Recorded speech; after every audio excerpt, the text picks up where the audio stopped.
je pars pour la guerre avec mon grand chien qui aboie. Allô, bonjour. Ah, Comment bonjour. ça va? Bonjour. Ça va bien, toi? Merci de nous recevoir chez vous. J'espère Ça fait plaisir. qu'on n'interrompt pas une grande prestation. Ben, c'est une grande chanson de Félix Leclerc, mais c'est jamais une si grande prestation quand c'est moi qui a fait, fait que c'est correct. On va se parler un petit peu de ta musique, puis après ça, on va commencer vraiment l'entrevue Ben, c'est bien parfait. qu'on a passée avec toi. C'est une de tes passions, je pense. Oui, puis c'est un beau passe-temps parce que ça permet de oublier tout le reste. T'as pas le choix, là. Oui, c'est ça. Puis depuis quelques années, j'essaie de marier ça aussi avec la politique. Ah oui? J'ai préparé une série de petites présentations. On appelait ça l'indépendance en jasette et chansons. L'idée, c'était de couper les discours politiques trop longs et ennuyeux. Fait qu'on faisait un 10-15 minutes d'explication coupé par une chanson. Fait que ça a beaucoup de succès. La formule a évolué de beaucoup là, depuis le début, là, mais on s'est bien amusé avec ça. Bon, ben merci de nous recevoir chez vous, puis on va s'installer pour une petite entrevue. Ça me fait plaisir. Avec toi. Bonjour Yves, ça va bien? Ben oui, tu vous? me permets de t'appeler Yves? Ben, bien sûr. L'entrevue, je pense que ça va être un petit peu plus... Je vais me permettre de t'appeler Daniel, alors. Pas de problème, sans problème. Merci de nous accueillir dans un décor, je vous dirais, enchanteur, enfin l'été, le Ça fait soleil, plaisir. Ben la oui. petite rivière Cannes. Je pense que c'est un très beau lieu, premièrement. Ben, merci. Et je pense que ça l'amène justement au calme, peut-être au zen, là, par rapport à une vie trépidante là, que tu vis présentement. On sait que tu as été nommé candidat pour le Bloc québécois pour la prochaine élection en octobre prochain. Octobre, c'est demain, là. Absolument. Ça va Oui, vite, oui. là. Je pense qu'on est déjà en campagne électorale. C'est pas officiel, mais c'est commencé. Et en plus, tu es le président du Bloc québécois, donc une autre petite tâche connexe. Oui, Autre tâche connexe C'est un concours de circonstances, effectivement. quand même, et tout ça. Aujourd'hui, le but d'entrevue, c'est de se présenter, de te connaître un petit peu, parce que les gens te connaissent, mais je pense que ça peut être intéressant d'avoir un petit peu le parcours de vie, là, pour voir d'où tu viens, puis c'est quoi tes aspirations. Si on commence par la base, comme on dit, par la famille, tu as un père, une mère, Oui, tu absolument. viens de où? Parce que tu me disais que tu ne venais pas de nécessairement... Donc, moi, je suis natif de Sainte-Terre, en Abitibi. Oh, OK. Puis on a habité là jusqu'à l'âge de 7 ans. On avait une ferme à l'époque. Mes parents avaient une ferme. Gérard et Lorita, mes parents. Et on a déménagé à La Sarre, puis ensuite à Chappé, Donc, où c'est ma dans le famille Nord. est encore là.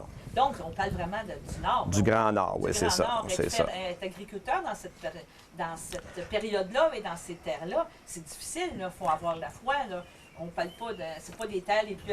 Non, bien, à les plus Sainte-Terre, productives. c'est un peu moins pire, je vous dirais. Là. C'est quand même dans l'Abitibi. C'est un peu plus bas aussi. Mais c'était une ferme familiale. C'était pas le gagne-pain de la famille. OK. Mon père travaillait au Canadien national, sur le chemin de fer. OK. Puis c'était la ferme. Il y avait 7-8 vaches, 5-6 chevaux, 5-6 moutons, une Donc- dizaine de poules. C'était un beau mélange. On va Là. dire un gentleman farmer. OK? Ouais, c'est ça. Il aimait, C'est ça. il aimait la nature, il aimait les endroits. C'était une façon sûrement de relaxer là, après avoir été sur les trains, parce que c'est quand même... J'imagine. Parce que c'était l'entretien de la voie. Alors, c'est la réparation, l'entretien du chemin de fer. C'est ardu comme travail. Oui, c'était mon premier emploi d'ailleurs. Ah, C'était ouais? un petit privilège de papa travailler là. Oui, on est toujours... Non, mais quand même... Fait que ça apprend. Oui. Faire de la masse de 10 livres l'été quand il fait 35 degrés, ça donne le goût d'aller à l'école des fois. Oui, Fait que- c'est ça. Ouais. On sait d'où qu'on vient, donc on sait où qu'on veut s'en aller. Et voilà. Maman était ménagère à la maison, personne à la maison. Ma mère a toujours été à la maison, oui. Elle a travaillé à l'hôpital quand elle était plus jeune, mais sinon, quand on était des enfants, là, elle a toujours été au foyer. Et les enfants? Tu as des frères, des sœurs? Oui. En fait, moi, j'ai 2 frères, Daniel et Marc, qui sont plus vieux que moi. Puis j'ai une sœur qui a 10 ans de moins que moi, qui s'appelle Mélanie. OK, Puis donc, mes parents avaient perdu un premier enfant à l'âge de, je crois, 2 mois et demi, là, qui s'appelait Lynn, le syndrome du bébé qui arrête de respirer dans la nuit. Là. Puis ça a été un gros drame, je pense, dans leur vie. Puis après moi, ne devaient plus avoir d'enfants. Les médecins avaient dit à ma mère qu'il n'y aurait plus d'enfants. Ils ont fait des démarches d'adoption. OK. Puis après, finalement, avoir eu une fille, ils ont eu quand même une offre d'adoption d'une enfant trisomique, puis ils l'ont adoptée. Fait que j'ai ma sœur Audrey aussi. Ah, OK. Donc, c'est une grande famille. Oui. Est-ce qu'ils sont tous encore dans ce coin-là? Tu me disais? Ils sont tous dans ce coin-là, sauf depuis le décès de ma mère, là, ma sœur Audrey vit avec ma cousine OK. au Saguenay. Puis là, ils s'en viennent à Saint-Michel-des-Saints, donc un peu plus près. Fait qu'on est content, on va pouvoir l'avoir plus souvent. Plus souvent, tout ça. Tu me disais tantôt que tu avais commencé à travailler pour le Canadien national étant étudiant, mais tu as fait ton Ouais. primaire, on pourrait dire en Abitibi, tu es allé à l'école.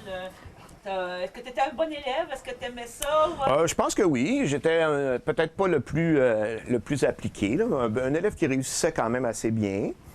Dans la moyenne, je vous dirais, là. Dans la moyenne. Oui. Avec des passe-temps, des supports, des choses? Beaucoup de dessins. OK. Plus jeune, c'était beaucoup du dessin. On faisait des bandes dessinées avec un de mes bons amis. On passait des journées entières à faire ça. Des fois, même pendant les cours. Fait qu'il fallait ajuster ça un peu. Mais ça a l'air que c'est ces élèves-là qui font les meilleurs profs. Alors, on était bien partis pour faire ça. Non, mais c'était quand même particulier parce que j'imagine dans ce coin-là, quelqu'un qui fait du dessin, je te dirais pas, avait peut-être pas du harcèlement, mais peut-être non. être vu différemment. Du tout. Au contraire, on est des vedettes parce qu'on a un certain talent. Les gens aimaient ça. Non, c'était pas du tout. C'est pas le genre de choses que j'ai vécu, là. Un peu comme tout le monde, là, mais de façon générale, ça allait très bien, là. Okay. Par la suite, le secondaire? Par la suite, le secondaire, donc à Chapais, puis le secondaire 5 à Chibougamau. Puis ensuite, le cégep. Là, tu me parles de Chapais, Chibougamau, ça veut dire que tu as fait du voyagement, là? En fait, c'est deux villes qui sont collées. Il y a 41 km entre les deux municipalités. Puis à Chapais, il n'y a pas de secondaire 5. Fait que les élèves de Chapais font le secondaire 5 à Chibougamau. Un peu comme ici, les élèves de Saint-Gabriel viennent faire le secondaire 5 à Saint-Félix. C'est un peu le même principe. C'est ça. Que toi, tu comprenais un petit peu... Oui, je comprends très bien la dynamique pour l'avoir vécu moi-même. Effectivement. Et tout ça. Effectivement. Et cette partie-là, secondaire, c'est là que tu découvres des aspirations, des talents, parce que tu me dis que tu es un petit peu en histoire. Oui, en fait, un intérêt, oui. Mais je te dirais que c'est allé plus tard un petit peu. Okay. Plus tard un petit peu. Moi, là, c'était plus... on commence la musique tranquillement. Ah, OK. Pas trop vite. Encore beaucoup de dessins, un peu de sport. Puis après ça, on s'en va au cégep. On est plusieurs amis de Chapais qui sommes allés au cégep, au séminaire Saint-Augustin à Québec, en résidence. Que là, c'est quelque chose. Là, on parle de la maison. Ouais. Là, on parle de BTV qui descend en Québec. C'est quand même... Oui, c'est ça. Puis c'est quand même ça, des maudites belles années. On était chez les frères Aublat à l'époque. On était une soixantaine de gars dans la même résidence. Puis il y avait différents pavillons dans ce séminaire-là. Puis c'était différentes confessions religieuses. Puis c'était des gens de partout au Québec. Fait que ça m'a permis de rencontrer des gens de Blanc-Sablon, de Fermont, de Sept-Îles, de Lassar en Abitibi. Fait que ça a été bien enrichissant comme année. Bien agréable. 2 ans de cégep à Québec. Là, tu avais décidé de faire ton cours au cégep, il fallait que tu aies quand même une orientation. Oui, en fait, j'ai fait un cégep en sciences parce que je ne savais pas quoi faire de ma vie. Okay. C'est comme plusieurs le font. Oui, mais plutôt, on prend sciences humaines, on prend pas... Oui, ça dépend. Si tu es capable de les faire, c'est souvent le message qu'on recevait à l'époque, c'était, si tu es capable, fais-les, ça t'ouvre toutes les portes. Oui. Sauf qu'après ça, moi, j'étais bien tanné, par contre, que c'était pas ma place. Non, fait que quand on est allé à Montréal, on avait encore une fois le même noyau d'amis. J'ai des amis très importants dans ma vie qui sont là depuis longtemps, puis on se voit encore régulièrement. Et on a décidé qu'on allait à Montréal, faire vivre un petit peu le trip de la ville, là, les gens qui sortent du bois puis qui s'en vont, c'est ça. Québec, et Et là, tu as encore allé aux études, là, c'est ça. Arrêté, Non, j'ai pas arrêté du tout. Non, fait qu'on est allé, mais là, je savais pas quoi faire encore. Fait que j'ai décidé, je prends une année sabbatique. J'ai fait une année en arts plastiques à l'université. Ah! Ouais, pour moi. J'avais pas l'intention de faire ça dans ma vie, mais c'était vraiment pour moi. Fait une belle expérimentation, ça m'a permis de voir aussi que c'était pas nécessairement mon monde non plus, parce qu'il y a des choses qui sont plus éclatées, tu sais. On se cherche un peu dans ces années-là. Et c'est après ça que j'allais faire ma formation en sciences économiques. Okay. Donc en économie à l'Université de Montréal. Quand tu décides de prendre une année en arts plastiques, mes parents, là-dessus, ils m'ont toujours laissé aller. Ah oui? Oui. En fait, ils étaient bien fiers parce que j'étais le seul de la famille qui faisait des études post-secondaires. Okay. Puis eux autres, juste le fait que j'y aille aux études, ils étaient déjà bien contents. Il avait réussi, parce que là, pas que les autres frères et sœurs ne sont pas réussis, mais on se rapporte dans les années, il y a eu des années que, il fallait qu'il y ait un médecin, il fallait qu'il y ait un religieux dans la famille, il y avait des réussites, là, ça avait ça. Mais là, aller à l'université, c'était important, là. En tout cas, c'était important.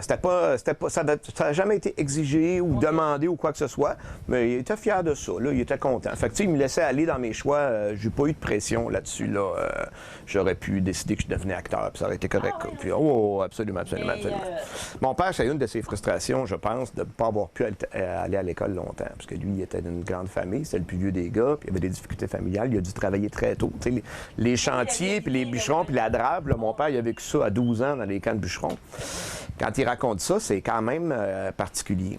Oui. Fait que je pense que c'est plus ça vient de là. Tu sais. Comme tu dis très bien, sans enlever rien aux autres. Là, mais tu sais, il était content que je fasse des études, donc pas de pression sur le choix. OK. Donc, on s'en va, comme tu dis, en plastique, les choses. Donc, on découvre aussi un peu l'histoire. On regarde un petit peu, parce que ces cours-là, il y a toujours un peu... Oui, mais là, c'était vraiment une pause, ça. Hein? Non, mais n'empêche que ça t'ouvre quand même à certaines réalités. Là. Ah ouais. Tu apprends des choses, là, je veux dire, t'es pas... Ça nous enrichit quand même. Là, Ah, absolument. J'ai découvert plein de belles choses. Ah oui, oui, oui, oui, oui, oui. Tu es critique par rapport à une œuvre, ou tu sais, de regarder le travail, de voir le travail d'un artiste. Absolument. C'est important aussi. Là. Absolument. Mais j'étais bien content de tomber dans le plus rationnel, par contre, après ça. Ouais, en sciences économiques, là, j'ai découvert beaucoup plus ma ligne. L'économie, ça peut sembler aride pour plusieurs personnes, mais dans le fond, c'est de voir comment on arrange, comment on affecte les ressources pour satisfaire les besoins de la collectivité. Oui. C'est là peut-être qu'est né mon désir de la recherche du bien commun. Okay. Pour le bien de la collectivité. Ça nous apprend des théories, mais ça nous pose aussi à la réflexion. C'est voilà. Quoi nos choix? C'est quoi je ne dirais pas le modèle parfait, mais le modèle le mieux adapté à nos besoins. Parce que l'économie, c'est pas ça. Et voilà. C'est une science, on pourrait dire aussi, je ne dirais pas absurde, mais je vais dire le terme. Tu sais, quand on regarde philosophie, c'est sûr que c'est... C'est les sciences humaines, c'est pas exact. L'économie, mais c'est pas exact, c'est ça. Mais il y a des influences, il y a des, on pourrait dire des schémas, des paramètres qu'on est capable peut-être... Absolument. Il y a plein de théorèmes qui sont... Sauf que je te dirais, depuis quelques années ou bien des années, tous les théorèmes prennent le bord, puis il en sort d'autres. On parle de différentes économies. En fait, le principe de l'économie, c'est vraiment les ressources étant limitées, on a des choix à faire. On va les affecter où, ces ressources-là? Et pour le bien commun, pour maximiser le bien de tous. C'est plus dans cette optique-là. Fait que j'ai étudié là, puis j'ai étudié aussi en sciences politiques et en communication, à l'intérieur de mon bac. Mon bac à l'Université de Montréal. À l'Université de Montréal. Ouais. Fait que c'est un majeur en sciences économiques, mineur en ce qu'il appelle arts et sciences politiques et communication. Fait que ça, c'est sûr que ça me préparait bien pour la vie politique, mais c'était pas ça nécessairement l'objectif à ce moment-là. Moi, j'ai commencé à ce moment-là à penser à l'enseignement. Okay. Transmettre, guider, ça c'est des choses qui sont bien intéressantes. En fait, la préoccupation principale, c'était d'être utile, de servir à quelque chose. Okay. Fait que quand je me posais une question sur qu'est-ce que je vais faire dans la vie, moi ce que je voulais, c'est apporter quelque chose. Transmettre. Au-delà de transmettre, apporter quelque chose à la société. Fait que l'enseignement, c'est une maudite belle place pour faire ça. Ouais, c'est ça. As-tu eu des mentors, des gens que tu as rencontrés à l'Université de Montréal? Bien, il y a toujours des... t'ont guidé ou peut-être ouais. Il y a toujours des bons enseignants puis des moins bons enseignants. Ce qui fait que quand tu réfléchis à devenir toi-même enseignant, tu te poses des questions. Le secondaire m'attirait beaucoup. OK. Mais je n'ai pas eu que des bons enseignants quand même au secondaire. Il y en a eu beaucoup, des bons, mais pas que des bons. Puis il y avait comme une petite incertitude. Ah, est-ce que je vais être bon? Puis ainsi de suite. Fait qu'au départ, j'ai commencé une maîtrise pour peut-être enseigner au cégep. Ah, OK. Puis finalement, j'ai décidé de plonger. Puis j'allais faire ma formation pour enseignement au secondaire. Ah, ben c'est bien. Ouais. Et, je suis très heureux depuis 25 ans maintenant. Ah, c'est ma 25, je termine ma 25e année. C'est très, très bien. Et c'est ça, à ce niveau-là, on se pose toujours comment est-ce qu'on va être intéressant, est-ce qu'on va être bon, est-ce qu'on va être... Ça a l'air que oui, c'est ça qu'ils disent, mais là, c'est ça. Puis, je ne voudrais pas avoir l'air. Donc, tu as vraiment choisi, on va dire, la profession par, je vais dire le mot par défi, par un désir. Tu sais, c'était pas par dépit. Ah non, du tout, au contraire. Non, je suis une personne passionnée. J'ai plusieurs anciens élèves qui vous le diraient, là. C'est pas un enseignement rigide, c'est pas un enseignement linéaire non plus. On va adapter beaucoup selon l'actualité, selon ce qui se passe, avoir des discussions avec les élèves. Moi, en fait, ce que je veux, c'est que les élèves apportent aussi quelque chose à la classe. Fait que dans les premiers cours de l'année, c'est ce que je leur dis, puis des fois, ça les surprend un peu. Tu peux me poser toutes les questions que vous voulez. Puis même si ta question sort du sujet, c'est pas grave, tu viens de me rendre service, parce que moi, des fois, je fais 6 fois le même cours. Bon, ouais. Fait que quand c'est la 5e fois que tu le fais, des fois, c'est le fun d'avoir une question qui te sort du sujet puis qui t'amène ailleurs. À la limite, à le ramener sur le sujet du jour. Il y a toujours ou sinon, on fait une parenthèse, puis on va voir ailleurs, puis on revient. Ça, c'est pas grave. On trouve toujours le moyen de rattraper le temps, là. C'est d'accord, on va prendre prendre une première pause, puis on va continuer avec ton cheminement. Ça fait plaisir. CTRB innove en vous invitant à des sorties culturelles en autobus de luxe. Samedi, le 28 septembre 2019, venez assister au spectacle Une nuit sous les ponts de Paris, accompagné d'un repas au Capitole de Québec. Vivez l'effervescence d'une quarantaine de chansons françaises interprétées par une quinzaine d'artistes. Prenez-en plein vos yeux avec une centaine de costumes dans un décor grandiose et lumineux. Vous entendrez les grands succès des légendes d'une époque inoubliable, tels que ceux de Sardou, Bécaud, Fugain, Lama, Aznavour, Hallyday, Mouskouri, Adamo, Barrière, Dalida et bien d'autres encore. Venez donc rêver et chanter avec les grandes voix de la chanson française. C'est un rendez-vous à ne pas manquer. Pour information et réservation, vous téléphonez à CTRB au 450-836-5103. Bienvenue à tous.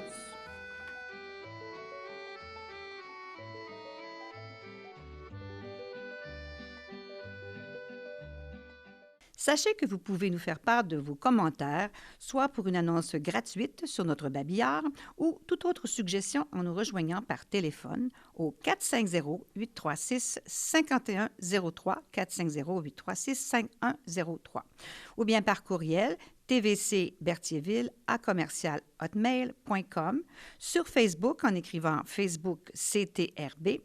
Et surtout, n'hésitez pas à visiter notre chaîne YouTube afin d'y retrouver une grande partie de notre programmation sur YouTube CTRB.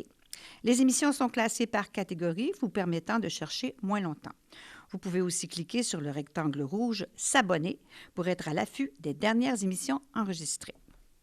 Donc, nous sommes de retour avec Yves. Là, tu nous as parlé de ton parcours scolaire et tout ça. À travers ça, mais pour payer tes études, tu as travaillé encore au CN, c'est ça? Oui, tant que j'ai pu, je remontais dans le Nord pour travailler l'été au Canadien national, au chemin de fer. Parce que c'était quand même des salaires intéressants là, pour un emploi étudiant. C'est ça, je comprends. C'est ça. Puis à un moment donné, quand on était rendu à Montréal, à l'université, bien là, j'ai commencé à travailler dans l'industrie hôtelière. Ah oui, tu as travaillé pour... Puis là, je travaillais dans des bars, des restaurants, garçon de table, serveur.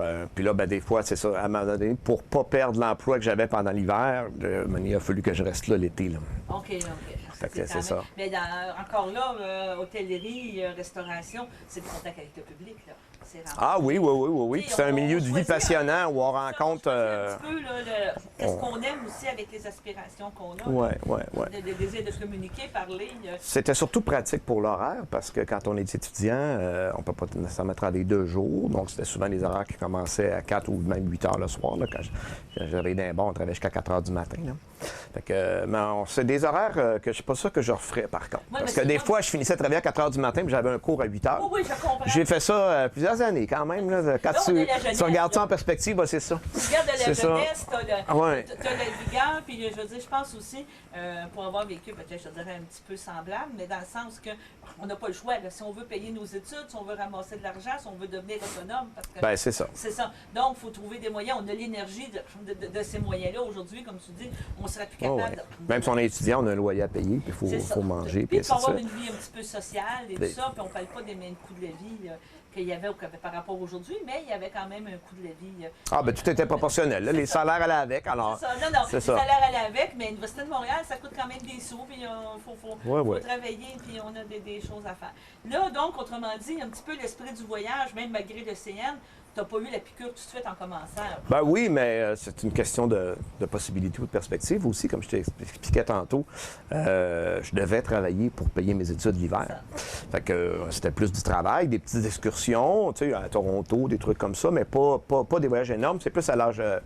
après les études là, que j'ai commencé plus à voyager. Tu as rencontré une conjointe, une femme? Oui, en fait, ce qui explique en fait, que je ne vais pas retourner non plus dans le Nord, c'est que j'ai marié une fille de Montréal, une fille de Ville-Saint-Laurent.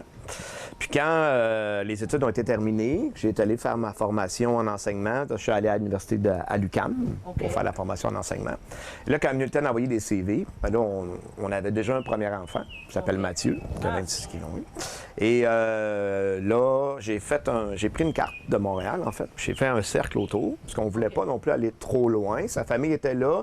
Moi, j'aime beaucoup la ville. Hein? Puis Lanaudière, c'est parfait pour ça.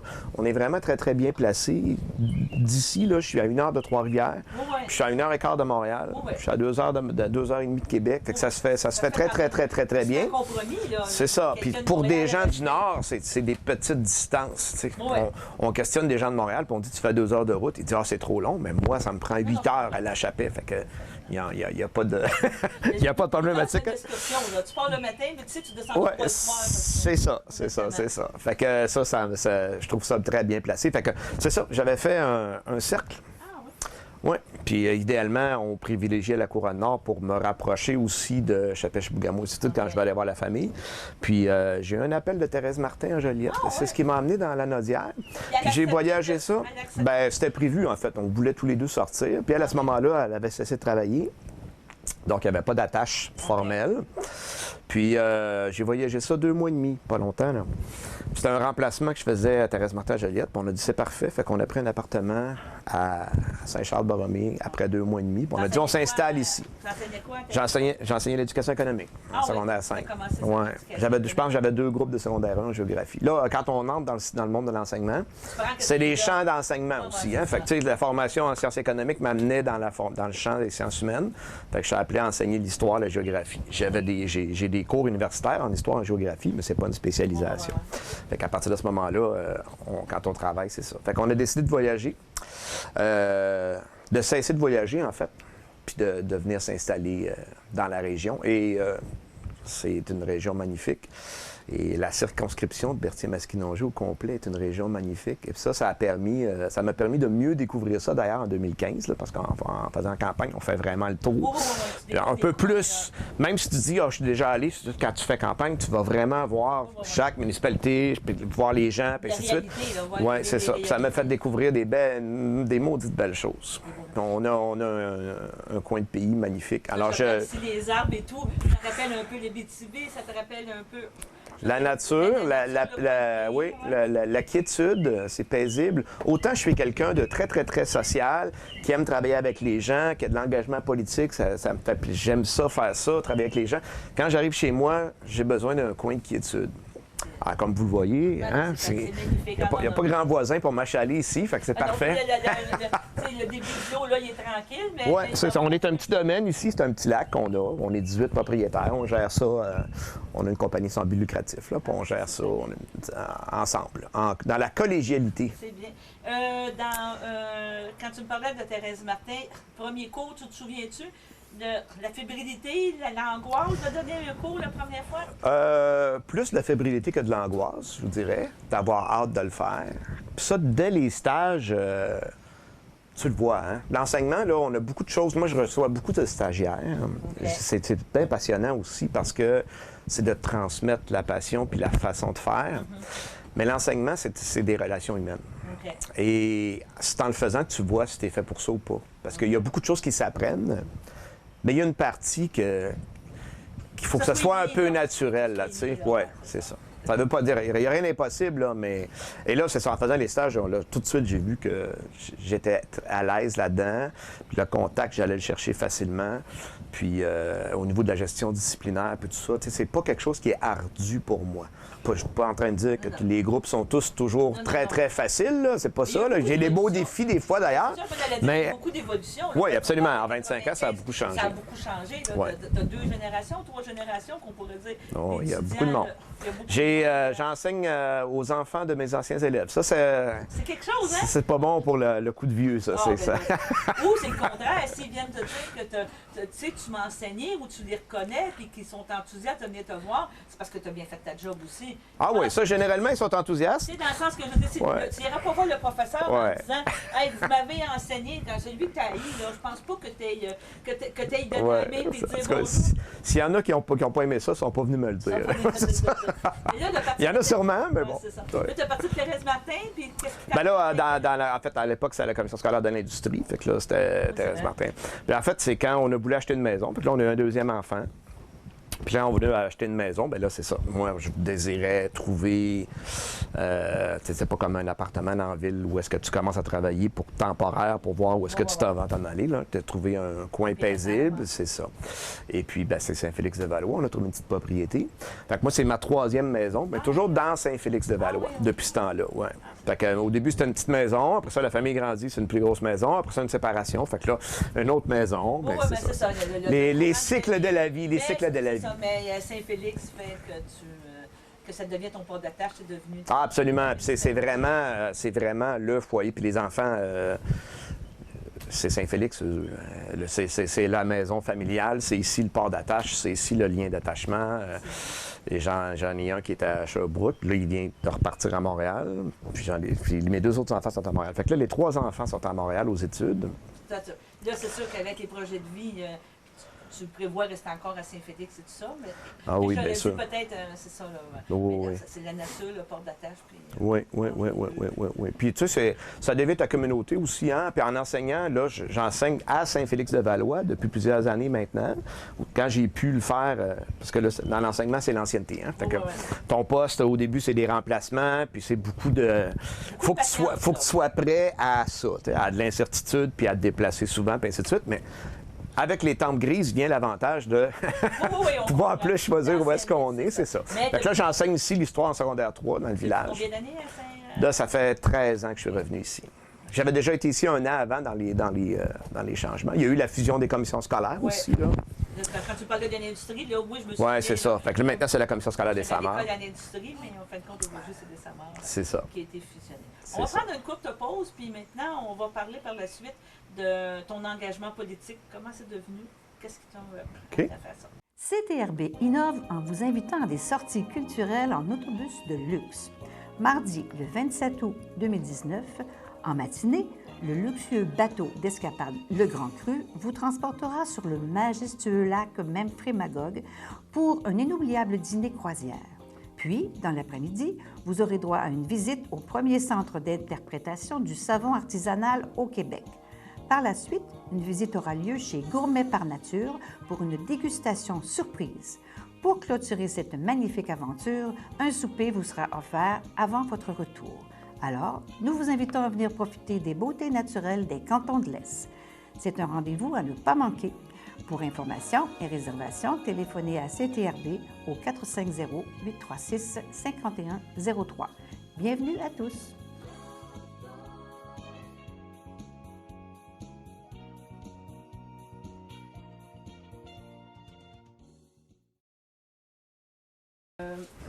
Avant de la pause, on parlait justement de ton rôle d'enseignant, tout ça. Et on disait qu'on t'a pas parlé un petit peu de ton désir d'implication, mais je pense que ça s'est dégagé au commencement. Ça s'est présenté avec l'école. Tu t'es beaucoup impliqué. Ouais, en fait, moi, je suis un gars de projet. Puis, je suis un gars qui... En fait, je suis intéressé par un paquet de choses. Okay. Puis, comme je vous disais, je suis un passionné. Fait que, à l'enseignement, c'est ça qui est beau aussi, c'est que ça nous permet de toucher à un paquet de choses. Fait que j'ai fait du théâtre pendant longtemps. Je me suis occupé du conseil étudiant, de magasin scolaire. Nommez-le, l'engagement parascolaire, pour moi, c'est une partie importante de mon travail. C'est sûr que quand tu fais ça, par contre, il ne faut pas que tu te calcules ton salaire à l'heure. Parce non, que enseignant, c'est un salaire annuel. Fait que c'est pas une question de ça, c'est vraiment une question de passion puis d'engagement puis de transmettre des choses, de faire vivre des choses. J'ai fait beaucoup de voyages aussi avec des élèves. Oui. Je suis allé avec le YMCA, un programme dans le Canada. Là.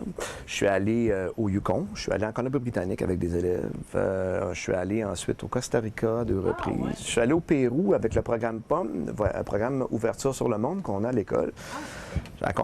Voyage de sensibilisation, voyage humanitaire, à 3 reprises. Et là, en mars 2020, on travaille sur le Togo. Donc, on s'en va en Afrique avec le Crédil. En lien avec le Crédil, avec des jeunes de secondaire 5. C'est vraiment un accomplissement, là, puis un dépaysement total pour ces jeunes-là. Sinon, j'ai fait aussi plein de voyages plus standards, je vous dirais. Là, mettons New York, Washington. On s'en va à Toronto là, à la fin du mois, 3 jours, c'est des petits voyages. Là. Mais l'Europe, je te dirais, est-ce que... Avec des élèves, non. Moi, personnellement, oui. Je suis allé en Angleterre, en Irlande, je suis allé en France. Magnifique. C'est ça. Mais est-ce que ces voyages-là, je te dirais... tu les vis, oui, en tant que touriste, mais un petit peu d'analyse, un petit peu de regarder qu'est-ce qui se passe là-bas. Tu sais, Ah, toujours. Tu es Mais toujours ça, passionné, toujours ouvert. Tu sais, ouais. Je vais donner un exemple, puis tu vas dire, il est peut-être, je ne veux pas dire pointu, mais tu sais, Espagne, Barcelone, des choses comme ça.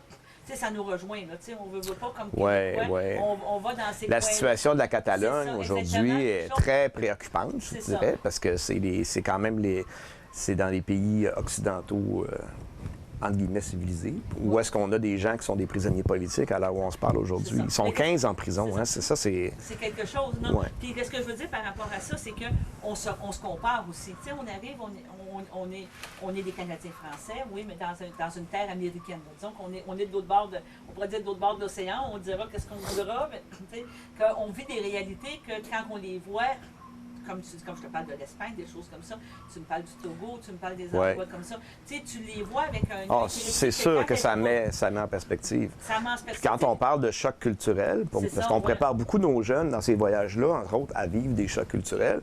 Moi, mon premier Pérou, le choc culturel, c'est pas là-bas que je l'ai eu, c'est ici au retour. Oui. Parce que moi, on fera pas le tour de la maison avec la caméra, là, mais c'est quand même une maison qu'on a agrandie, puis que j'ai rénové pas mal moi-même, de mes mains, là, à grandeur. Électricité, plomberie, le plancher de bois franc, céramique, salle de bain, tout ça, c'est moi qui ai fait ça. Fait que ça m'a permis de faire quelque chose peut-être un peu plus grand que ce que j'avais les moyens de me payer, parce que quand on coupe la main-d'œuvre, on coupe pas mal. Puis en même temps, je suis un gars manuel, j'aime ça travailler de mes mains. Puis ça me prend du temps, par contre. Mais je finis par être habile. Et c'est ça, mais c'est en voyant la taille des pièces dans la maison, puis tout ça, tu te rends compte que, mon Dieu, là-bas, c'est 3 chambres à coucher, tu sais. Fait que, tu sais, la salle de bain, c'est 3 chambres là-bas. C'est la densité des gens qui restent dans une maison. Oui, c'est ça. Fait que ça te fait apprécier ce que tu as. Puis il faut préparer nos jeunes à vivre ça, c'est sûr. C'est sûr. Puis quand on parle de la Catalogne, c'est drôle que tu en parles parce que j'ai eu le privilège de rencontrer Josep Costa, qui est le vice-président de l'Assemblée catalane, qui est venu à notre congrès au mois de mars. OK, oui. Puis quand on a soupé ensemble, puis on a discuté vraiment longuement, malheureusement en anglais, parce que je me suis rendu compte que mon espagnol était un peu trop rouillé. Ça fait quand même quelques années que je suis allé au Pérou pour avoir une discussion. Puis lui, il parle espagnol. Catalan. Ouais, c'est ça. Et anglais. Fait qu'on a jasé en anglais. Puis, à un moment donné, au fil des discussions, on est plus à l'aise. Puis tout ça. Puis j'ai posé la question. Je dis, toi, t'as pas peur, mettons, demain matin, ils vont t'arrêter, puis ils vont t'emprisonner? Puis il m'a répondu non. Il dit au contraire. Il dit, plus on sera en prison nombreux, plus ça sera difficile pour eux de nous tenir là. Puis plus ça rapprochera le moment de la libération de mes camarades qui sont emprisonnés. Parce qu'ils ont fait un mouvement démocratique sans aucune violence. Hein? Ouais. C'est vraiment, tu sais, on parle pas du FLQ, là. On parle de gens démocratiquement élus. Mais c'est ça, on parle de gens démocratiquement élus qui ont tenu un référendum. Et c'est bien impressionnant quand tu te faisais ça. T'sais. Puis le lendemain, je m'en allais chez nous, puis je disais, hey, comment je peux me plaindre? Je fais de la politique. OK, des fois, c'est dur. C'est pas tout le temps facile. C'est des gros horaires, c'est chargé. Mais il n'y a personne qui va me mettre en prison demain. Là. Fait que ça aussi, ça fait une mise en perspective. Puis j'ai beaucoup de respect pour ces gens-là. Et on a une amitié, on a une affinité. D'ailleurs, Yves-François Blanchet a rencontré M. Puigdemont lors de son voyage en Europe pour le 75e du débarquement de Normandie. Et on a une belle complicité, là. Puis je pense que c'est important. Puis avec les Écossais aussi, parce qu'on est des peuples qui vivent un peu la même chose, des nations qui désirent s'affirmer, puis qui sont en démarche démocratique de le faire. Et ça, je veux dire, dans le fond, quand tu parles d'enseignement d'histoire, des choses comme ça, les jeunes, est-ce que tu considères qu'ils sont aujourd'hui ouverts à ça? Que quand tu fais tes cours, comme tu dis, peut-être des apartés ou des choses comme ça? Ouvert à l'histoire? Bien là, ça c'est une affaire à quoi je fais bien attention, par contre. Moi, j'ai toujours eu comme principe de séparer ma vie d'enseignant de ma vie politique. Parce que je suis un adulte en situation d'autorité auprès d'élèves mineurs. Non. Fait que ça, dès le départ. Mais dès le départ, au premier cours de l'année, ce que j'explique à mes élèves, je leur dis, en histoire, tout est question de perception. L'histoire, c'est interprétation. J'enseigne l'histoire du Québec en plus. Fait que c'est sûr que je touche à ces aspects-là. Puis c'est sûr que des petits bouts, je vais être plus passionné que d'autres. On vient de finir les Patriotes là, à la fin de l'année. Bon. Que je les mets en garde contre ça. Puis au départ, je leur dis, de toute façon, je ne peux pas le cacher, parce que des fois, ils arrivent le lundi, puis ils me disent, hey, je t'ai vu aux nouvelles en fin de semaine. À un moment donné, tu ne peux pas jouer au con non plus. Ben, c'est ça. Fait qu'il faut être transparent, mais en même temps, il faut être aussi Moi, le sens éthique est super important pour moi dans ma profession. J'ai toujours fait attention à ça dans les voyages, dans n'importe quoi, fait que je fais toujours attention encore à ça. Fait que je leur enseigne de toute façon. En histoire, on enseigne toujours l'importance de la source. Quand tu lis un texte, il faut que tu regardes, OK, tu prends l'opinion du texte, mais il faut que tu regardes qui l'a écrit.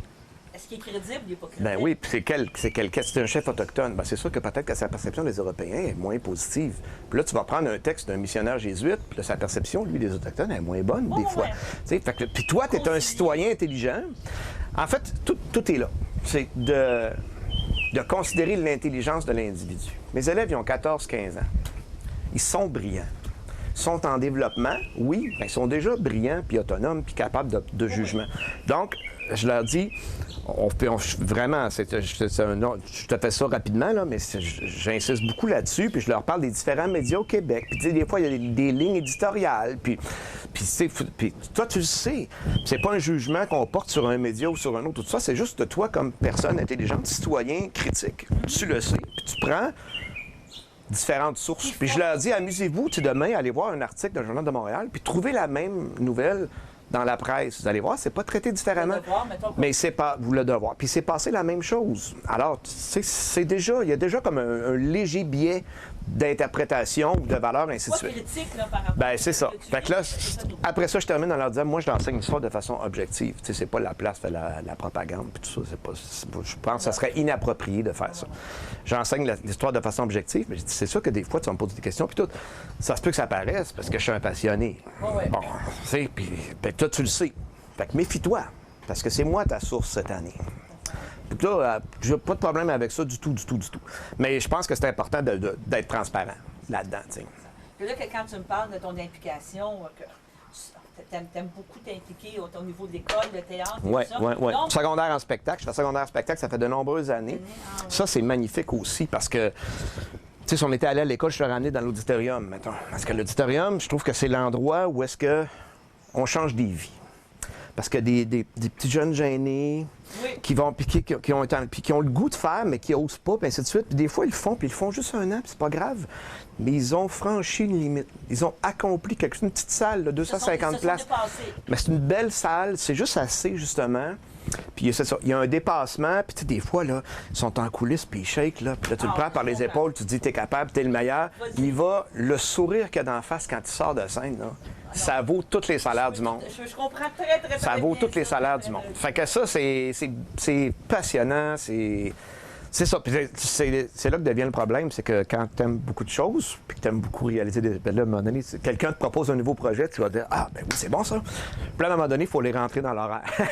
Dans la dernière année, ça a été difficile, je vais t'avouer ça, c'est ça. Ce que je veux dire par rapport à ça, on reconnaît encore l'homme, on pourrait dire, de communication. Parce que là, si on glisse un petit peu vers la politique, la communauté, c'est de la communication, c'est de la compréhension, c'est de l'écoute. Si on veut... C'est de l'engagement d'abord. L'engagement aussi, là. C'est de l'engagement d'abord. Qu'est-ce qui. C'est toi qui as levé le flag, on dirait, le drapeau, puis dire oui, je veux être candidat, ou c'est quelqu'un. Pour être en politique, en fait, c'est une longue histoire. Moi, je suis un militant de longue date. OK. D'abord au Parti québécois. Mais qu'est-ce qui m'a amené à être politique? En fait, tu sais, au référendum de 95, mes enfants étaient très jeunes. Ouais. On avait quand même participé aux consultations publiques. On avait préparé un mémoire, les professeurs de sciences humaines de Thérèse Martin à l'époque. On avait présenté le mémoire. Tu sais, j'étais comme impliqué, mais pas engagé formellement. Puis c'est quand on a eu le premier député de l'ADQ ici, qui est Marie Grégoire, qui est une femme que je respecte beaucoup. Qui était de Berthier, justement. Oui. Puis que j'ai rencontré d'ailleurs dernièrement. Puis j'ai parlé de ça, puis elle trouvait ça bien sympathique. Mais c'est une belle personne. Puis j'ai beaucoup de respect, mais ça ne correspondait pas à mes valeurs politiques. Okay. Puis là, j'étais chez nous, puis je chialais un peu. Sûrement pas. Oui. Puis là, je passais devant un miroir, puis j'ai dit, oui, mais toi, t'as fait quoi? Okay. Fait que le lendemain, je l'ai appelé au PQ, puis là, je dis, là, je vais être plus que membre, là, je vais m'engager. Fait que je suis rentré dans le comité. C'était M. Landry puis Mme Marois. Oui, c'est ça, c'était M. Landry. Puis là, on a fait rentrer Alexandre Bourdeau ici. Ah, ben oui. Là, tu parles de tout, tu parles de notre comté, là. Oui. Alexandre a battu contre toute attente. Oui. Puis écoute, les premières réunions de comité électoral, quand les gens me disent c'est pas possible, puis ainsi de suite, moi, j'écoute pas ça parce que première rencontre de comité électoral, on devait être 8 autour de la table à Saint-Émilie-de-l'Énergie, chez Mme Baudouin qui nous a malheureusement quittés aujourd'hui. Et on disait, écoute, on va le faire, puis on aura la conscience tranquille.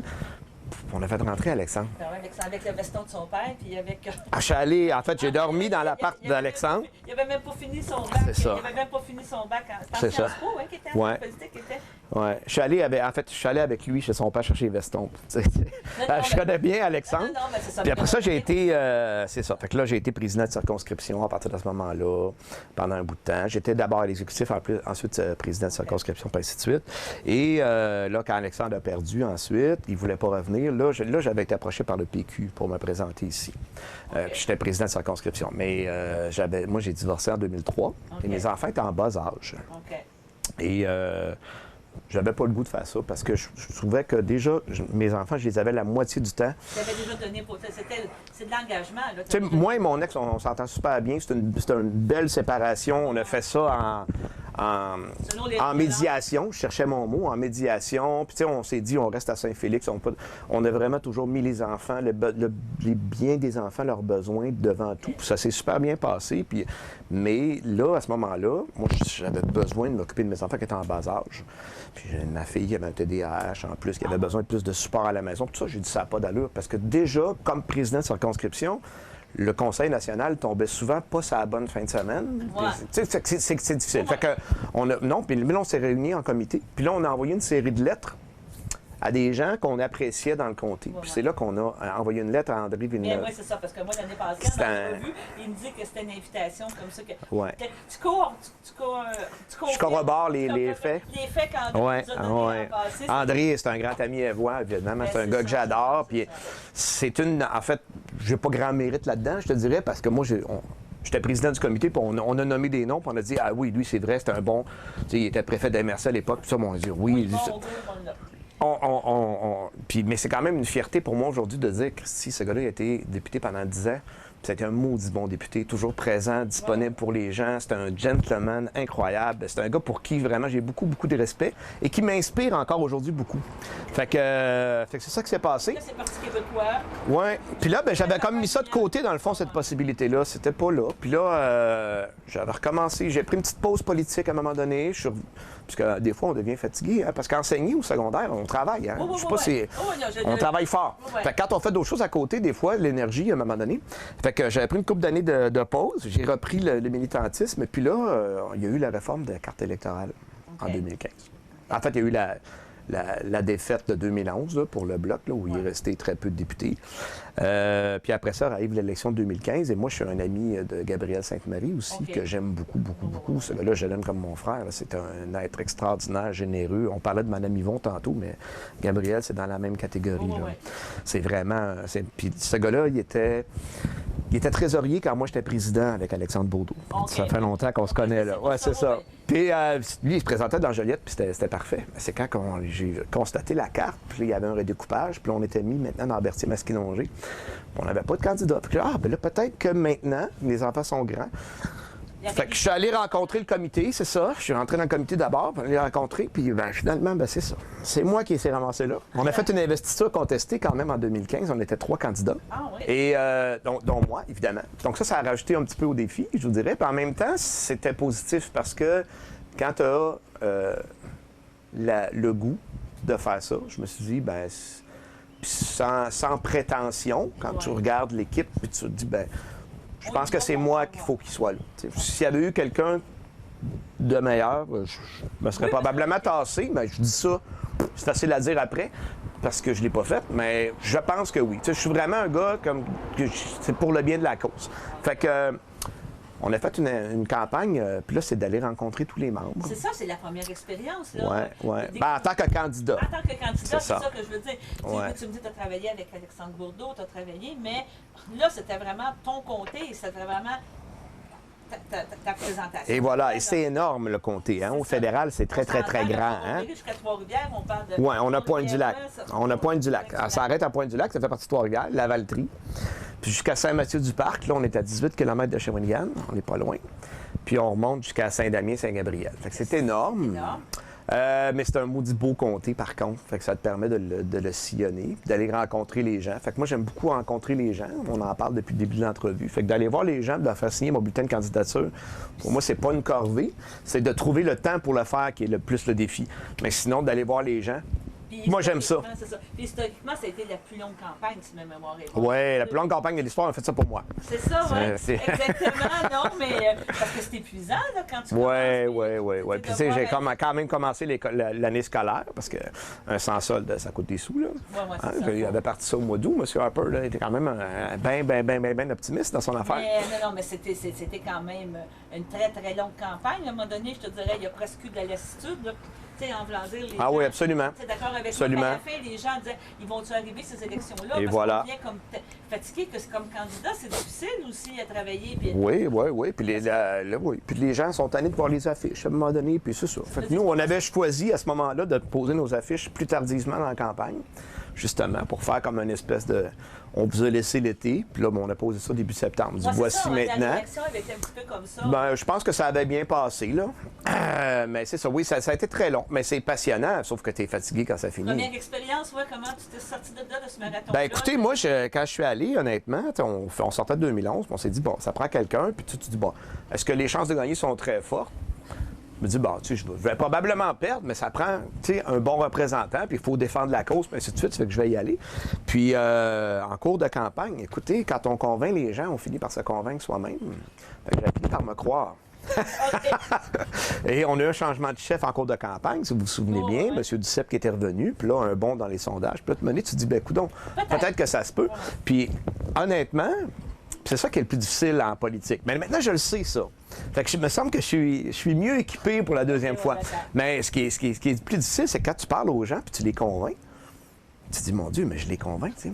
Puis la veille de l'élection, je faisais du porte-à-porte avec André Villeneuve, justement, dans la Valtrie. Puis après 3-4 rues, je regardais André, je dis, mais André, il y a de l'espoir. on va rentrer, tu sais, il me semble que Puis j'ai gagné la Valtrie. Fait que, tu sais, le pouls était pas mauvais. Non. Mais le comté est tellement grand, puis c'est comme 85 000 électeurs, c'est beaucoup de monde à avoir, là. Fait que tous les gens que tu as vus, tu sais, au début, quand tu as la nouvelle, puis la soirée électorale n'a pas été longue, hein, ça a pris comme 4 minutes. Puis ils ont annoncé la réélection de Mme Brosseau. Là, c'est sûr que c'est une déception. Je m'attendais peut-être à perdre, mais plus tard, tu sais, plus. Oui. Tu ne voulais pas entendre Patricia Roy tout de suite. Ben, c'est ça. Fait que c'est ça. Fait que ça a été une première déception. Après ça, tu te dis, ben écoute, tous les gens que j'ai rencontrés, mais tu sais, quand tu relativises ça, ben non, ils m'avaient dit la vérité. Ils ont voté pour moi, ils m'ont dit qu'ils allaient voter pour moi, mais c'est beaucoup de monde, puis il y a des gens que tu n'as pas vus, puis ainsi de suite. Mais ça, c'est le positif de faire une deuxième campagne. Ben, ça, parce que les gens que j'ai déjà vus, puis que j'ai déjà convaincus, moi, je pense qu'ils sont encore... Il n'y a pas de raison qu'ils ne soient plus. Et là, il me reste à convaincre les autres. Puis d'aller les faire voter. D'aller les faire voter. C'est ça. C'est ça l'important. C'est l'importance de la participation au vote. Ça fait partie de mon enseignement, parce que moi, j'enseigne le début du parlementarisme, l'instauration du gouvernement, puis le gouvernement responsable, puis tout ça, là, en 1791 avec la constitutionnelle. Fait que ça fait partie, ça, puis ça a toujours été, même avant que je fasse de la politique, quelque chose sur quoi j'assistais beaucoup, dire, il y a des gens dans le monde qui meurent pour avoir le droit de voter. Il y a des gens qui mettent leur sécurité en danger pour ça. Toi, tu as le privilège d'aller voter. Il mouille, il grêle. Tu te lèves, puis tu vas voter. J'espère que le message passe. Je pense que oui, mais c'est ça. On va en revenir. On a la première élection qui est une défaite. Là, tu te dis, bon... Défaite, c'est un... Ben oui, c'est objectivement, c'est une défaite, mais tu sais, il y a... Je sais pas si c'est Mandela qui a dit ça la première fois, mais j'aime beaucoup ça. Je suis pas sûr que c'est lui, là, mais moi, dans la vie, je perds jamais, j'apprends. OK, mais c'est ça. Et j'ai vraiment appris beaucoup en 2015. Puis j'ai appris surtout à connaître la circonscription, puis à connaître les gens, puis les gens ont appris à me connaître. Puis après la campagne, c'est même des secteurs plus difficiles où j'ai eu moins de votes. Mettons, à Louisville, c'était plus difficile. Mais les gens, après ça, ils me disaient « Ah, ben là, on vous connaissait pas beaucoup. » Puis j'ai l'impression que le fait de revenir, tu sais, la persévérance. Puis le fait que c'était pas une candidature pour dire « Ah, ben là, je suis opportuniste, je vais prendre... » Tu sais, j'étais là pour vrai. La preuve, je suis encore là après 4 ans. C'est ça, là. Est-ce qu'après, la question était, après la défaite, tu t'es assis, tu te dis, est-ce que je continue? Ou tu t'es dit, je prends un break encore, je verrai, ou ta décision était déjà prête de dire je reste. En fait, c'est pas clair de même, parce qu'après ça, tu es fatigué, tu décantes un peu. J'ai repris l'enseignement aussi, parce qu'il faut travailler. Le train de vie est repris. Puis, paraît-il qu'il y a 2 catégories de candidats qui après une défaite à l'élection, il y a soit qui coupent totalement, ou soit ils continuent. Moi, il est arrivé que j'ai eu un téléphone de Mathieu Traversy. OK, oui. Qui a pris la place de quelqu'un que je connais bien, aux ex. Et puis c'est ça. Puis il m'a dit, écoute, le président régional du Parti québécois dans la Naudière vient de démissionner. On a besoin de quelqu'un. On a pensé à toi, tu sais, si ça te tente de rester actif, puis tout ça. Fait que, après une très courte réflexion, je lui ai dit, ben oui, pourquoi pas, tiens. Parce que je suis un militant, à la base, dans mon cœur, tu sais. Puis ça... Comme M. Landry, je veux pas me comparer à M. Landry, là, je suis trop humble pour ça, mais M. Landry, c'est ce qu'il disait. Il disait, je suis d'abord un militant. Fait que... La passion est toujours là. Oui, c'est ça. Fait que j'ai continué, puis on a fait... Le Parti québécois, là, t'es retourné au... Ben, moi, j'ai toujours été dans les deux, en fait. C'est ça. Je suis encore membre des deux, là.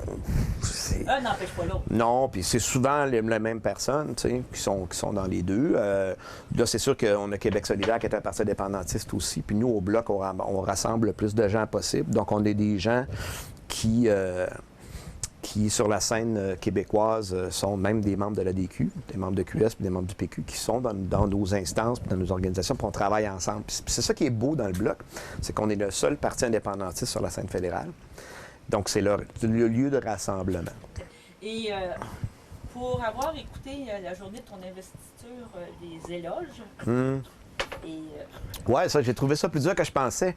Oui, ouais. Oui, mais c'est quelque chose, là, je veux dire. Parce que oui, on suit la scène politique, mais tu sais, l'intérieur des partis est moins, je ne dirais pas moins publicisé, mais moins, on pourrait dire, au niveau des journaux, au niveau des choses, parce qu'il y a eu beaucoup de crises au niveau du Bloc québécois. Oui, une année 2018 difficile, là, mettons. Non, mais disons qu'on a eu beaucoup d'événements, et nous, les commentaires et dans le fond, le front qu'on a vu, c'est que tu as été une partie du Sauveur, tu as été une partie... Bien, Sauveur, le mot est grand, mais en tout cas, c'est sûr que...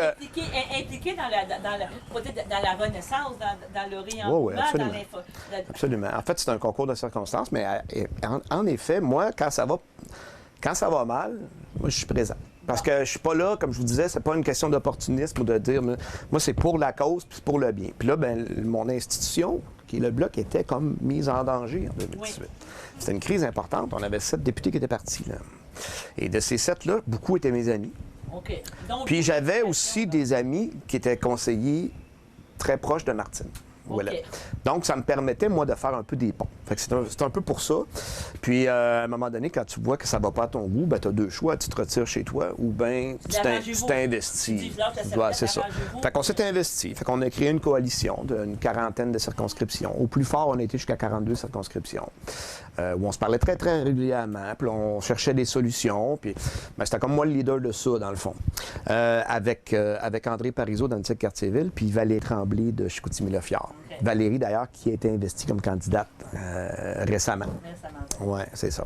Et bon, c'est ça. On était le noyau de départ. Puis après ça, ben, c'est ça, on a élargi. Puis on a essayé, dans le fond, de trouver des solutions. Puis le défi là-dedans, c'était de trouver des solutions sans agresser personne, puisque de manière, la tension était très forte, là. Et ben, on a réussi. On a réussi. Ça ne tente pas? Ben... Je pose la question parce que souvent que ces gens-là t'ont dit « vas-y, puis on va régler le problème ». Ben, Yves-François Blanchet est tellement bon. OK, oui. Moi, le travail que je faisais, c'était en amont de ça. Okay. Il fallait préparer le terrain pour attirer un chef de cette carrure-là.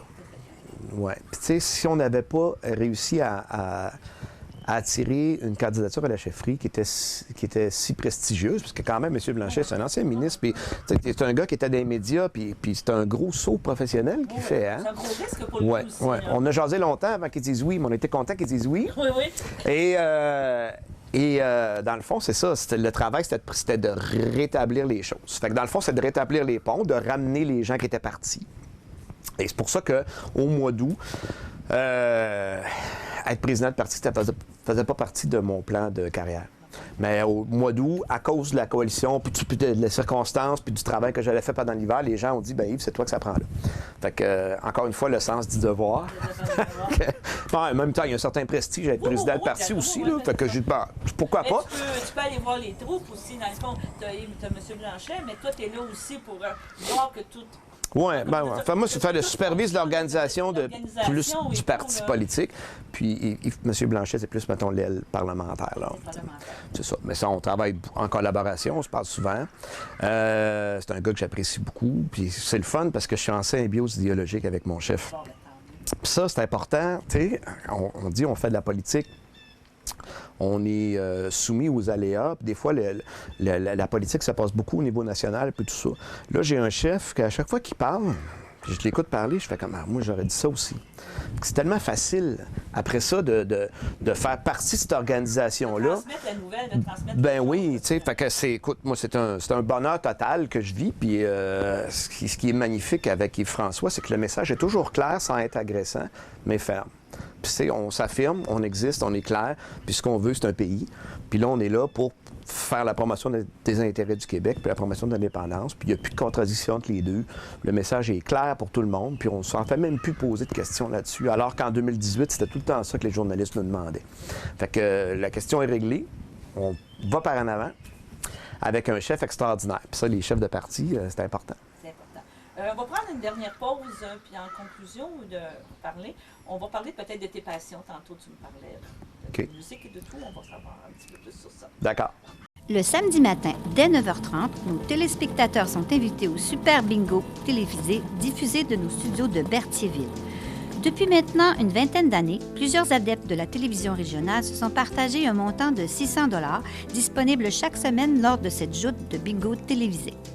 Un animateur et 3 bénévoles se succèdent à la caméra dans le but de vous faire passer une petite heure agréable et payante le samedi matin.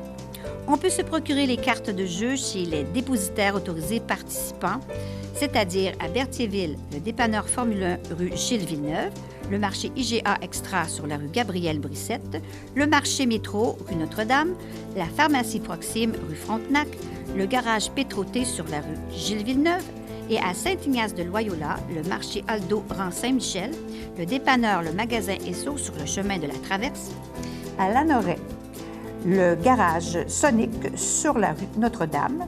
C'est un rendez-vous tous les samedis matins à 9h30 sur les ondes de CTRB, votre télévision régionale et communautaire. Nous sommes de retour après la pause et là, ça va être peut-être des petites questions à rafale. Tantôt, tu as dévoilé quelque chose que tu étais habile de tes mains, tu aimais apprendre, puis tout ça, c'est-tu une façon de t'évader?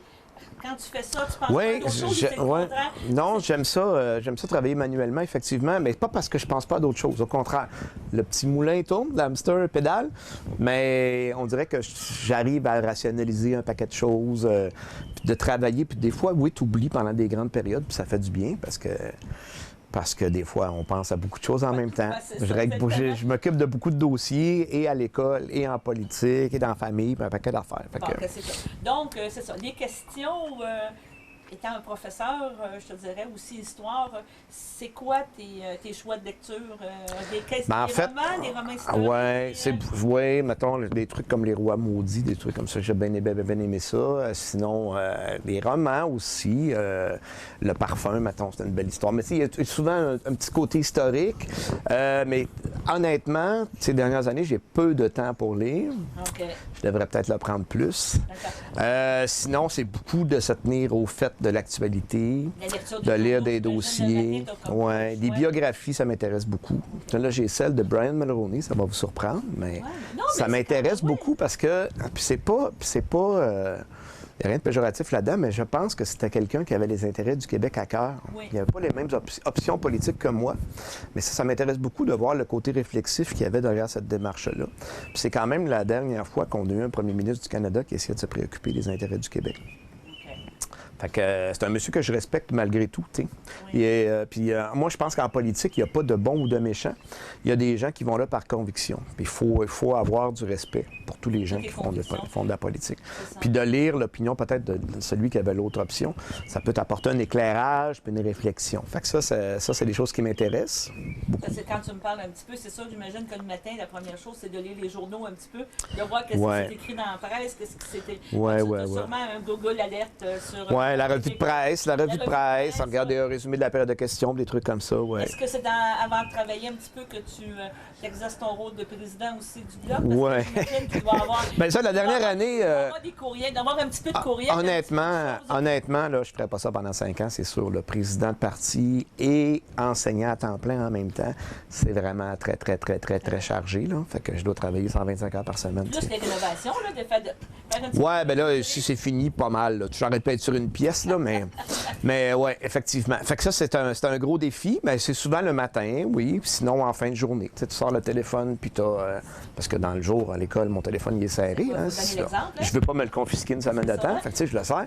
Mais sinon, c'est ça. C'est 7-8 courriels, 5-6 appels à retourner, beaucoup de travail dans les circonscriptions, des contacts avec les présidents de circonscriptions, l'organisation. Là, on est dans la ronde des investitures. Ben, c'est ça où on reçoit régulièrement. C'est ça. Fait que c'est beaucoup de... C'est ça. Et par la suite, après ça, je te peux dire sport, hockey, tennis, golf. Actuellement, je ne dirais pas grand-chose. C'est un gars qui a couru beaucoup.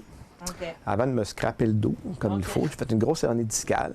Là, je suis plus tranquille, mais c'est du vélo stationnaire, du vélo elliptique.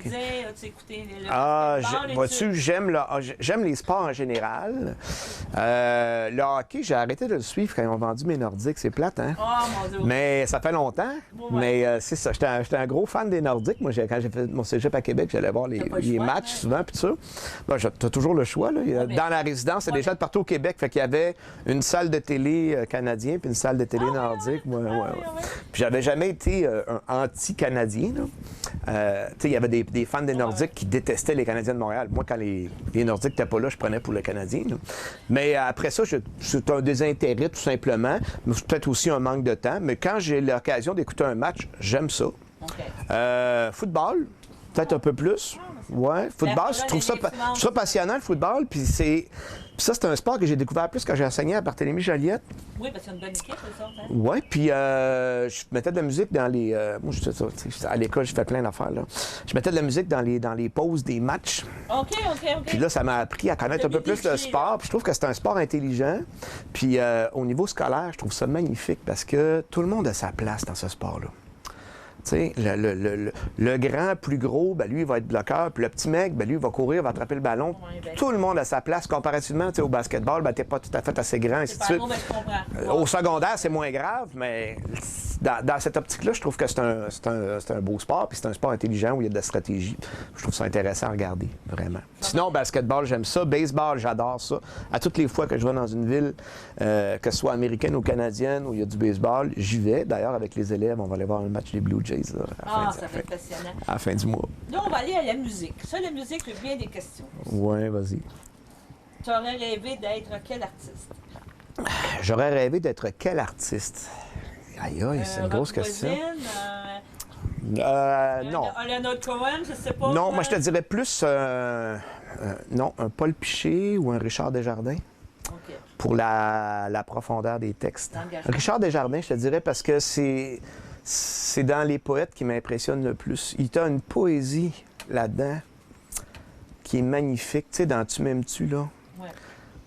Il parle de la fille qui il dit un paquebot géant. Tu sais, trouve un gars qui est capable de dire à une fille que c'est un paquebot géant puis que c'est beau dans une dans une chanson d'amour. C'est totalement ahurissant, tu sais, ou la chanson de Jenny, je sais pas si tu connais, où le gars, il chante son amour, puis c'est un travailleur, puis il haït sa job, il trouve ça dur, puis il finit par dire, ben tu sais, toi, tu m'as rendu heureux pareil. Écoute, c'est la plus belle chanson d'amour que j'ai jamais vue. C'est ce gars-là, puis quand on le voit en spectacle, je sais pas si vous avez eu la chance de voir Richard Desjardins en spectacle, mais il faut vraiment, parce que je l'ai vu 2 fois, je l'ai pas vu 25 fois, mais les 2 fois, une symbiose avec le public.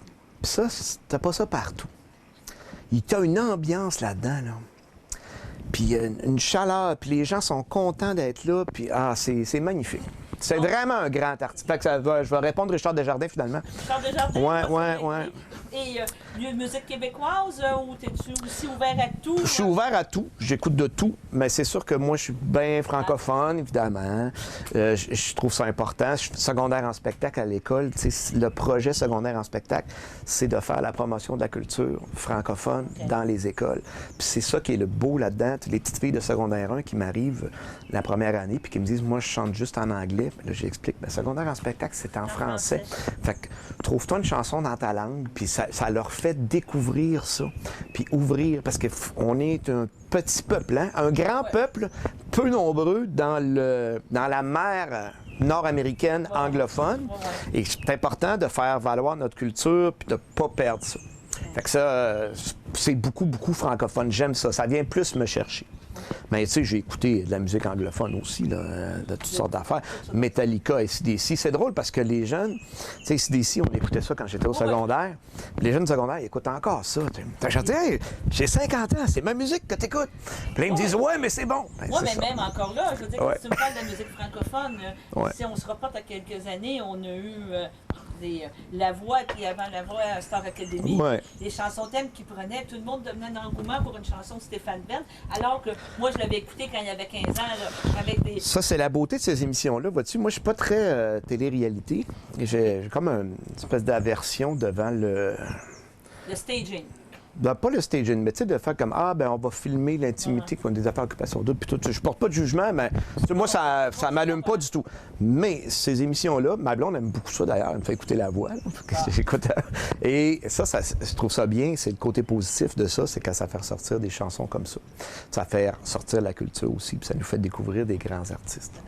Et justement, on parlait... D'ailleurs, j'étais content cette année, puisque la gagnante, c'est la seule en finale qui a chanté une chanson en français. Ben oui, t'as bien raison. Et c'était une vieille. Et c'était magnifique. Et ce qu'elle a dit avant de chanter, elle a dit, c'est pour dire au Québec, à mon Québec que je l'aime. Écoute. En tout cas, moi, elle m'avait gagné. J'ai jamais voté dans ces affaires-là. C'est pas là, j'ai regardé ma blonde, j'ai dit, qu'est-ce qu'avec, je vais voter. Ça m'a coûté une pièce. J'imagine que justement, quand on parle d'émissions, les émissions politiques un petit peu, oui, les ex.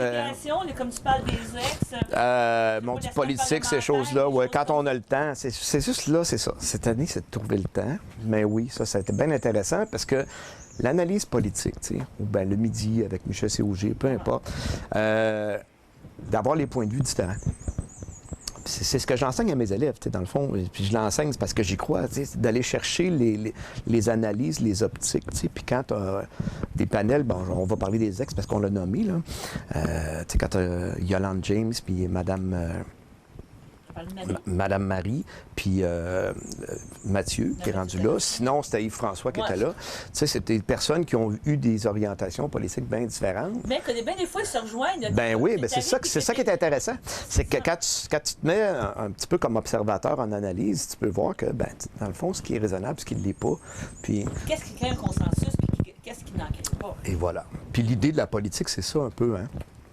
C'est la recherche du consensus, la recherche du compromis. J'ai nommé plutôt en entrevue la recherche du bien commun. Du bien commun, qui doit passer devant les intérêts personnels, les intérêts individuels. Donc, tu vas être le genre où ça regarder un peu les débats, que ce soit dans tous les, Absolument. Dans tous les pays, dans toutes les choses comme Absolument, oui, ça m'intéresse. Là, on suit la course à la chefferie en Grande-Bretagne. Savoir qui va prendre la relève pour gérer l'épineux dossier du Brexit, c'est pas facile, ça. On parlait de dossiers que j'ai relevés l'année passée, là, c'est rien comparé à ça. Non, c'est ça. Mais tu sais, c'est quand même, tu as déjà un intérêt pour la télé, dans le fond, pour le direct, je te dirais, pour l'événement, plus que pour quelque chose de En fait, c'est d'avoir l'information. Oui, oui. Puis à part ça, est-ce que tu es le genre District 31, des choses comme ça? District 31, j'en ai écouté. Ben, c'est impossible parce que c'est une quotidienne, puis j'ai pas de temps, mais j'en ai écouté plusieurs épisodes avec ma blonde, justement, c'est bien. Mais ça, c'est du genre de série, c'est comme moi, j'avais bien aimé 19-2. Oui, oui, OK. Tu sais, ça, c'est bien, bien, bien intéressant. C'est des belles fiction, réalité, un petit peu mélangées, là, bien inspirées, avec des acteurs de qualité. Tu sais, au Québec, on fait une maudite grande qualité, hein. Au niveau culturel, là, on a des artistes là, qui sont extraordinaires. Puis, en terminant, bien, quand tu me dis que tu montes à Chapet, c'est 8 heures d'auto? Oui, bien, c'est 7 heures si j'arrête pas. Mais dans ton auto, t'écoutes quoi? Oh mon Dieu, j'écoute un paquet d'affaires. Ah, non, ça peut être mélangé. Ben, on a nommé les groupes tantôt, là. Tu sais, mais ça peut aller de Supertramp à AC/DC à un paquet d'affaires. Sinon, Richard Desjardins, Paul Piché, les Colocs. Les Colocs, c'est l'album, il y a un album des Colocs qui est comme l'album fétiche, parce qu'avec les enfants, quand j'allais là-bas, c'est comme une grosse excursion. On partait tout le temps. Fait que chaque enfant avait sa toune sur le disque, puis on le savait tout par cœur. Là, puis... Fait que c'est beaucoup de la musique québécoise. Là. Ah, ben, Ouais. bon, ben, je te remercie. Les Sœurs Boulay. Tu es très au courant de toute on pourrait dire, de l'éventail de musique qu'on présente ici au Québec. C'est très bien. Bon, ben, je te remercie beaucoup pour l'entrevue. Ça fait plaisir.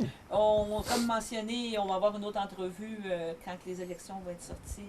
On parlera plus de politique. Oui, on va parler vraiment plus de politique. C'est sûr que là, en tant que président du parti, tu es déjà un petit peu au courant des orientations là, qu'il va avoir en campagne électorale, mais je pense qu'on va faire vraiment une émission. Ça va me faire plaisir de vous en parler. C'est important d'avoir une voix du Québec qui parle toujours pour le Québec. Parfait. Bon, ben, je te remercie beaucoup. Oui, merci. Très apprécié. Ça fait plaisir. Puis, nos méringouins étaient un peu trop pires. Ben, c'est pas si mal, hein, finalement. Ils ont été gentils, Bon, ben, merci.